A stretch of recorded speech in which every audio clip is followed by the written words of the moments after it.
Hello and a very warm welcome to Rajya Sabha Television. You're watching The Big Picture with me, Frank Rausan Pereira. Well, India's permanent representative to the UN, Ambassador T.S. Tirumurthy, on Monday speaking in the UN General Assembly on the question of equitable representation on and increase in the membership of the Security Council, said that nothing has moved for more than a decade in the intergovernmental negotiations except hearing passionate statements on the need for reform.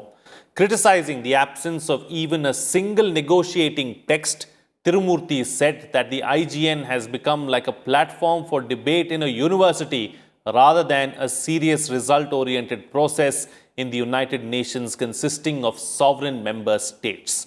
Meanwhile, addressing a virtual summit of the BRICS grouping, Prime Minister Narendra Modi reiterated India's long-standing demand of reformed multilateralism. Calling the theme Global Stability, Shared Security and Innovative Growth not only relevant but also far-sighted, Prime Minister Modi said questions are being raised on the credibility of global institutions. He emphasized on reform of institutions like the UN, IMF, WTO and WHO to gain credibility. In this edition of The Big Picture, we will analyze reforms in the UNSC and other impaired blocs. Joining me on the program today are Gurjit Singh, former ambassador, KP Nayar, strategic analyst, and Pramit Chaudhuri, foreign editor of the Hindustan Times. Thank you to all my guests for joining me on this edition of The Big Picture. Ambassador, let me begin the program with you first. This issue of reforms as far as multilateral organizations are concerned is not a new one. It's been going on for several years now. India keeps raising these issues over and over again. Are they falling on deaf ears? Well, they are certainly falling on disinterested ears, for sure. And the way that we are hammering away at reform now, and the projects that are coming up, and the Prime Minister has mentioned these in, his speech to the Shanghai Cooperation Organization, into the BRICS, and in the UN itself on the 75th anniversary. What we arrive at is this, that while we are talking of reform, actually we are looking at a kind of restructuring of the international order, which must be more equitable. And India has always stood for this since the war and allowed Africa and other newly emerging countries to be a participant. Now, when you hear Permanent Representative Tirumurthy lamenting the lack of action on the intergovernmental negotiations, he even says that no records are kept. Every time you have a meeting, you start all over again. So certainly the whole process needs reform, whereas the structure needs restructuring. Now, there are three things that he mentioned. One is about, the General Assembly, rules of procedure need to alter. We need to alter the methods of working. And most of all, we need to alter the membership of the UN Security Council, including at the permanent level. Now, this is where he says that the UN system has stopped working. And in the pandemic, this has become most visible. So today, if you look at the major threats, globalization, terrorism, pandemic, and climate change, you find that the UN system is not resilient, is not responsive, and is trying to give you solutions through an old structure which has lost its elasticity. Therefore, you really need to hammer them into a new position. A lot of countries say this can't be done, but you remember the G7, one big crisis in 2008, and the G7 converted itself to the G20. But that is because the G7 was not a structured institution like the UN and the Bretton Woods institutions. So therefore, I think we need to look at these institutions in the context of new challenges and see how best we can bring them into tandem with popular expectation. Absolutely. Absolutely. Mr. Nayar, let me bring you to the picture now. So, why is it that, reforms are so far and difficult to come by as far as these organizations are concerned? Well, in the United Nations, forget reforms. even adopting a document is a very laborious process, you see. To change a comma, you have to have so many discussions, and then everything. I don't know how they translate commas, but every document has to be translated into 6 languages, and and then there will be discussions about the accuracy of these each of these languages. So getting anything done in the UN is a very laborious process. But in the context of what Ambassador Tirumurthy said in his speech, we have a problem in the General Assembly this year. You see, since Vijayalakshmi Pandit was elected president of the General Assembly in 1953, we have always had presidents of the General Assembly, normally known as PGA, who have been friendly to us. Everybody, virtually every PGA has been friendly to us. For the first time that I can remember, we have a president of the General Assembly who is not friendly to us. He's a Turkish diplomat. And he, for purposes of today's discussion in the context of reforming the Security Council, he has been associated with the Coffee Club, of which Pakistan is a leading light. So, his predecessor was from Latin America. Before that, we had the Slovak presidency. Before that, we had the Afghan presidency. So all these people were by and large in favor of doing something to take forward the Security Council reform. But till next September, as long as the Turkish presidency continues, I can be fairly certain that by we, I mean the group of 4, India, Germany, Japan, Brazil, which want speedy reform, will face a lot of roadblocks in the General Assembly. But I think we are getting prepared. For one thing, the fact that we will be in the Security Council from January 1st gives us that extra clout. We can leverage the Security Council membership to a very large extent in getting things done in the General Assembly. And Tirumurthy, from what I can see, has been very active, for instance, we revived and did a lot of work relating to least developed countries in the last few months, small island nations in the last few months. We have just got into a committee. Through the 4th committee, we have got into an Arab group relating to UNRWA, the UN Organization for the Relief of Palestinians. So we are getting involved in the General Assembly from various sides, sort of reviving our old contacts in the non-aligned movement through various other ways.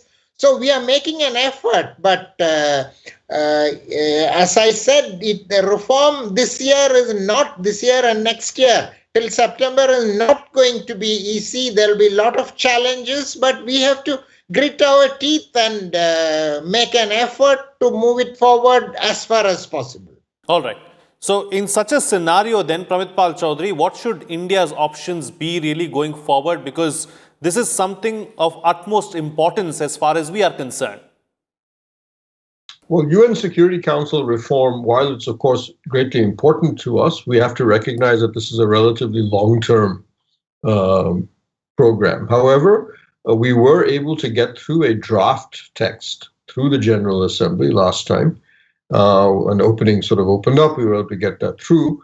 Now, as Ambassador Tirumurthy has pointed out, there's now an attempt to develop, or there is a present agreement to try and use, should we say, negotiating tactics to block us from moving that forward. So as he correctly said, in the intergovernmental negotiations, nobody's even allowed to vote.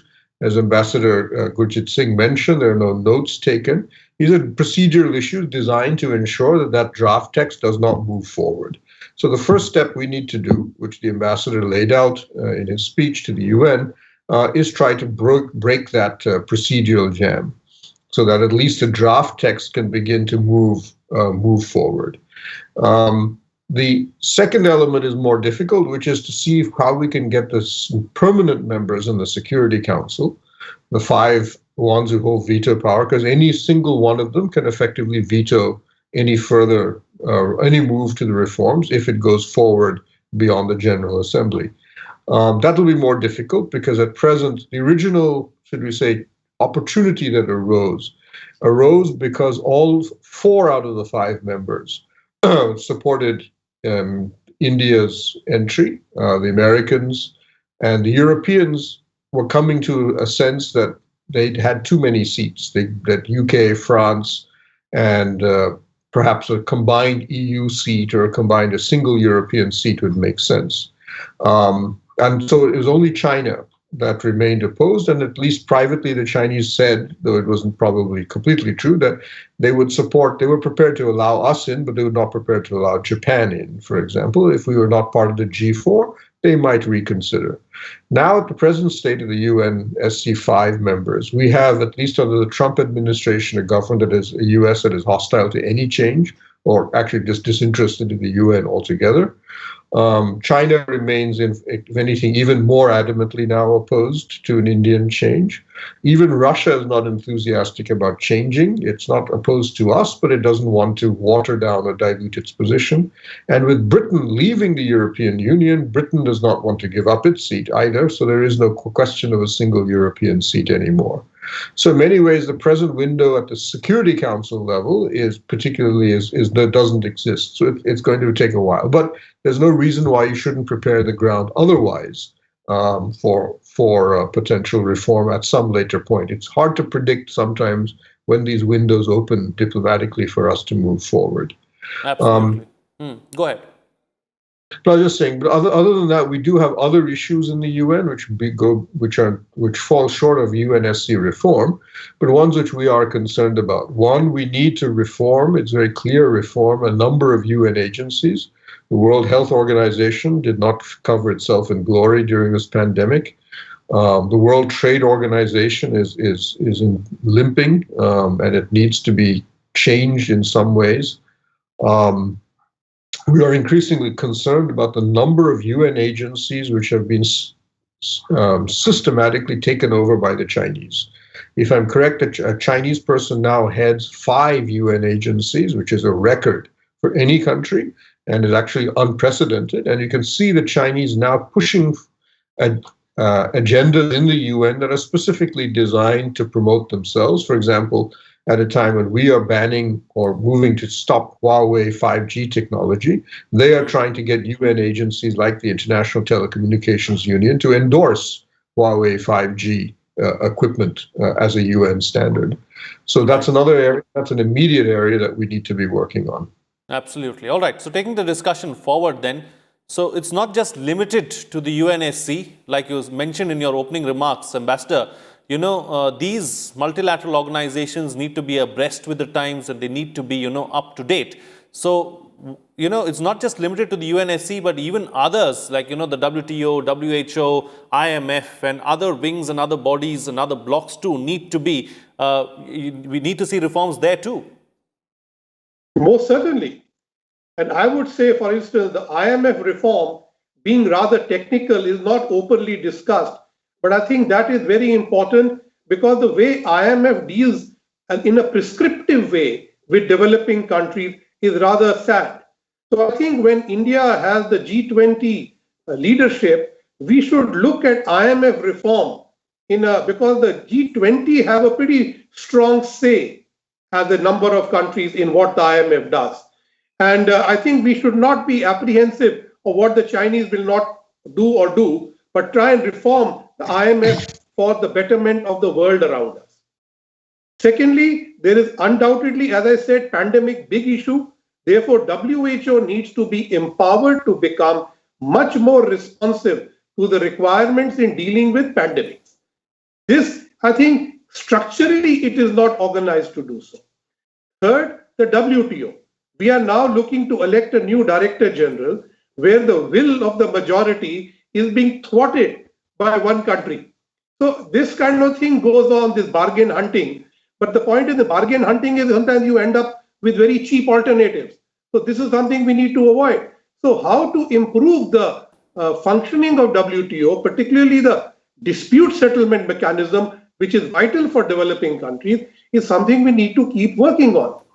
Coming back to what both Mr. Nayar and Mr. Pal Chaudhuri have very succinctly explained about UN Security Council, and very realistically, I would say.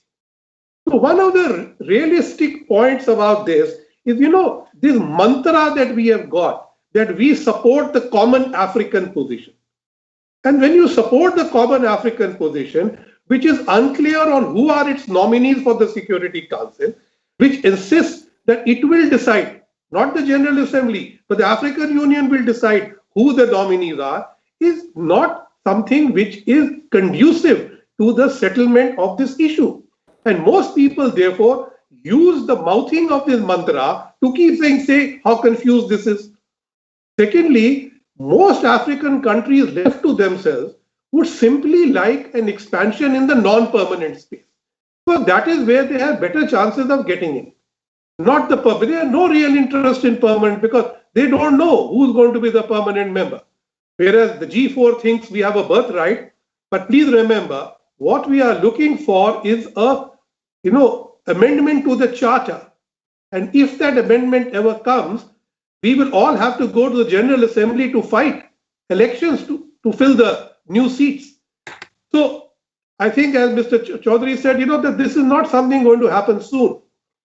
But the way I've noticed Indian leaders speaking now, it seems we have acquired greater vehemence in our international utterances or say, see, this is going nowhere.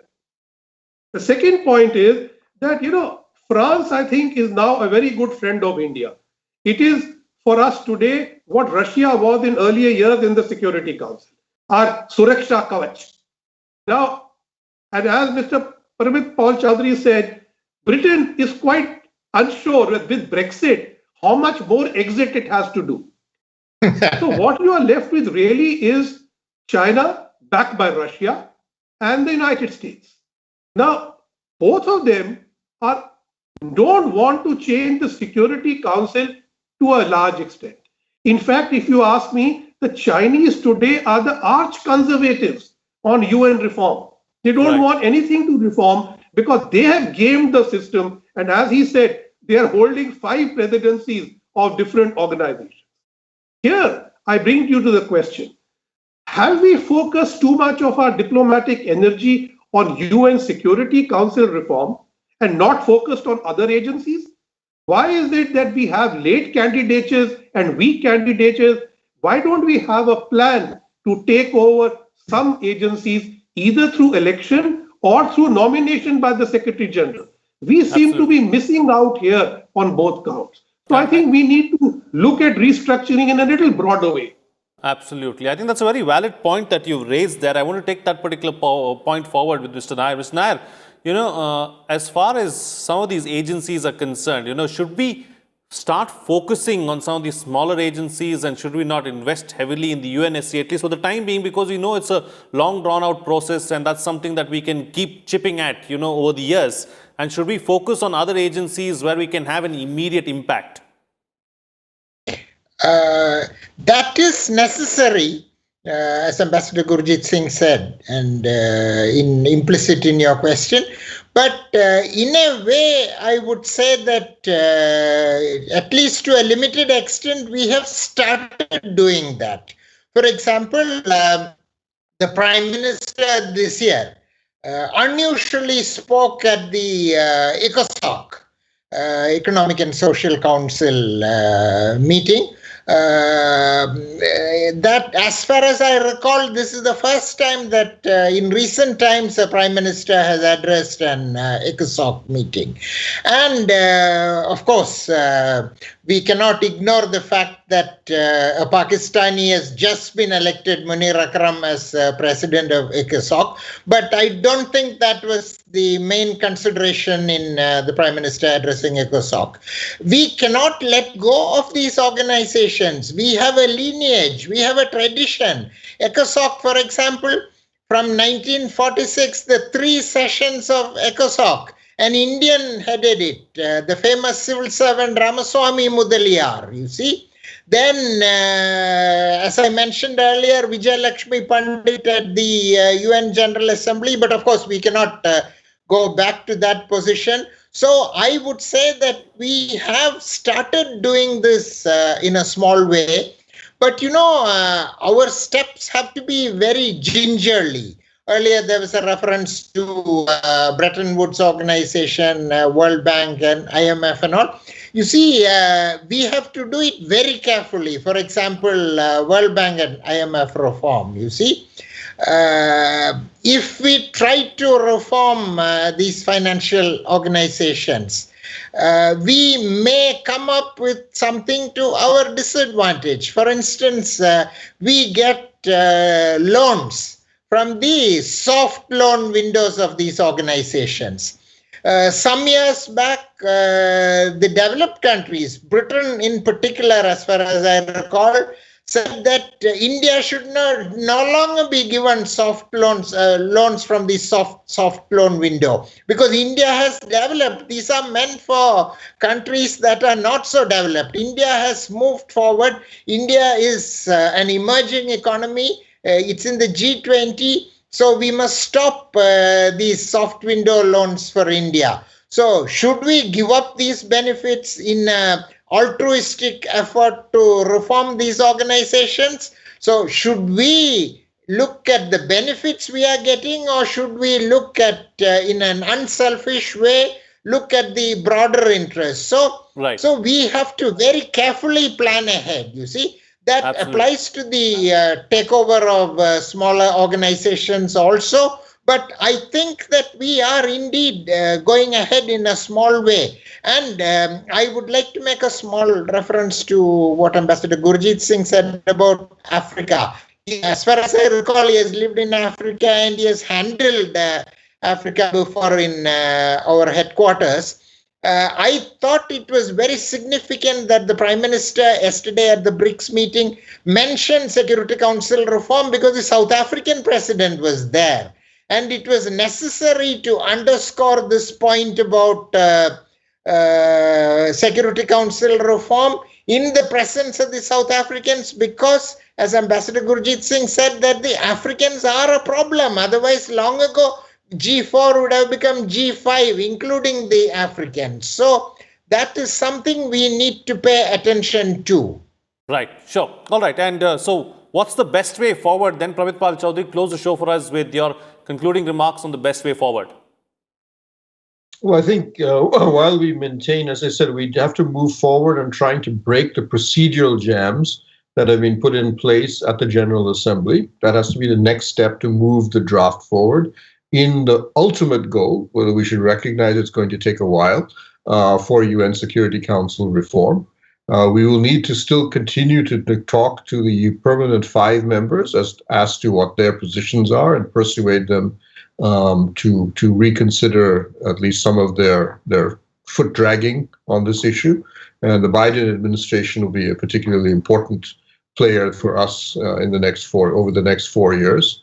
But I think in the short term, we need to be looking at the growing influence of China in the United Nations. And as others have mentioned, we need to start putting forward either our own candidates or working out strategies to ensure that candidates who are friendlier to us are put in place. And this means coalition building in the UN in smaller organizations, which we sometimes, I think, don't pay attention to. And then we are prepared now to we have to work with countries like the US and others to reform specific UN agencies, which are continuing to have difficulties. And I'll just add a fourth element is UN peacekeeping. We have always been a huge provider. We are the world's largest provider historically of troops to the UN peacekeeping. China has now become the world's largest contributor of funding to the peacekeeping groups department, partly because the US has pulled out. We need to get in more countries to provide funding. And we're now starting to see China increasingly send troops. They're not very good at it yet, but they're starting to send troops on peacekeeping missions. And we need to keep a very close eye, because the peacekeeping missions of China are not about peacekeeping. They are about increasing Chinese influence. Absolutely. All right. On that note, then I'll call it a wrap on this edition of The Big Picture. Thank you to all my guests for joining me on the program and putting things into perspective for us. What's coming out of this discussion is that we need to see a restructuring of the world order to allow developing countries and middle powers a seat at the high table so that they too can ensure that their voices are heard. Globalization, terror, COVID-19 and climate change are four of the biggest issues facing the world today, but multilateral blocs such as the UN and others are finding it difficult to address them because they have an age-old approach. These blocs or agencies need to change and be abreast with the times so that they can address some of these major challenges that the world is facing.